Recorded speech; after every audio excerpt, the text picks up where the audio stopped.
A new poll puts Trump slightly ahead of Biden. Look who's here now, Sean Duffy. All right, Sean, great to see you again. We'll talk crypto later, maybe, okay? But it seems Trump's base just won't shift. My question is it growing? Well, I think it is. When you look at what happens around the world, whether it's the Ukraine-Russia war, what's happening in the Middle East, and you compare it to the Donald Trump years, there was a lot of peace in the world. Strong American leadership brought peace. And then you look at home, the economy was great. The border was more secure. It wasn't fully secure, but more secure.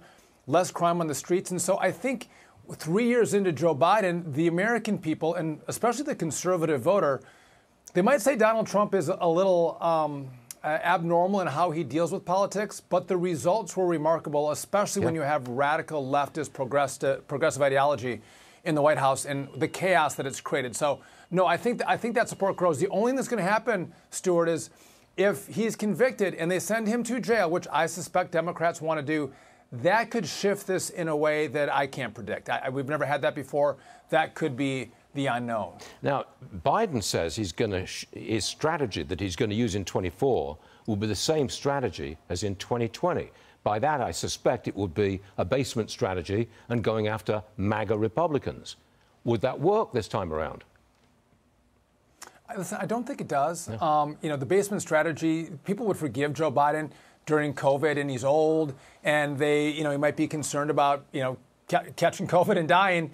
Today, they're going to expect him to be out. And when people think that he's not up to the job, whether it's physically or mentally, you got to rebuff that by going out and giving speeches and shaking hands and barnstorming the country. If he doesn't do that, I think it plays into the idea that Joe Biden isn't ready again for a second term. And so I don't think they can do that. They're going to attack the MAGA, the MAGA side of the Republican Party. And it's always better when you don't have a record to run on. You have to run on, you don't want the other guy, right? That's why negative ads work. But I think, what people feel in their hearts and in their pocketbooks is real. And it's easy for Republicans, Donald Trump prospectively, to run on the failed economics and global policy of Joe Biden. And that's the winner. Governor Newsom and Whitmer, they're quietly preparing a 2024 run. Newsom's not so quiet about it. It's kind of obvious. Do you think Biden, we've talked about this before, do you think Biden will be the candidate or not? I do. And so, listen, Democrats, those liberals in the media, those liberals in the party, they see what we see with Joe Biden. He's not up for the task. But this is a very real problem. There is a civil war if it's Gavin Newsom and not Kamala Harris.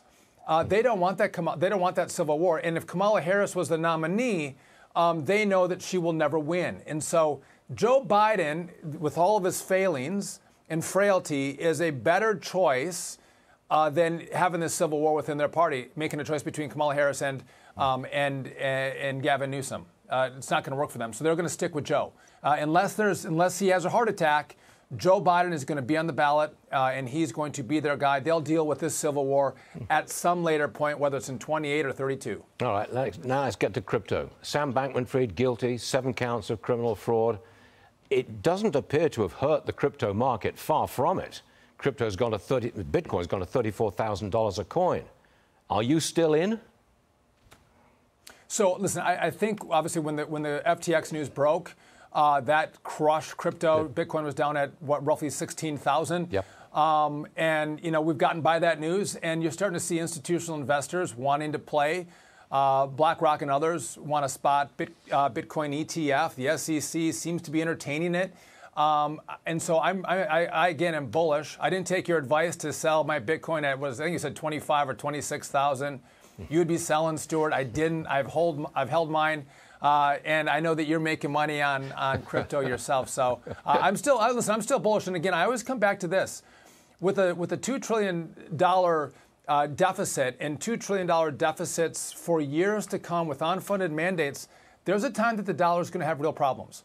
And yet we've gotten through 15 trillion, 20 trillion, 30 trillion.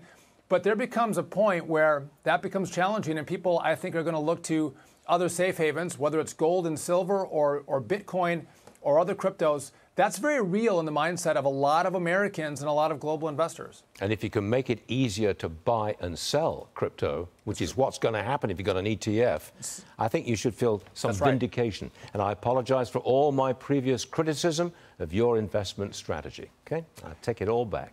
I'm gonna cut this. I'm gonna cut this clip and put it online, Stuart. I know you are. I got it. I got what I needed from you. You might want to put it on your show because we'll be watching you and That's Dagan. right, I should. The Bottom Line tonight, 6 p.m. Eastern, only here on Fox Business.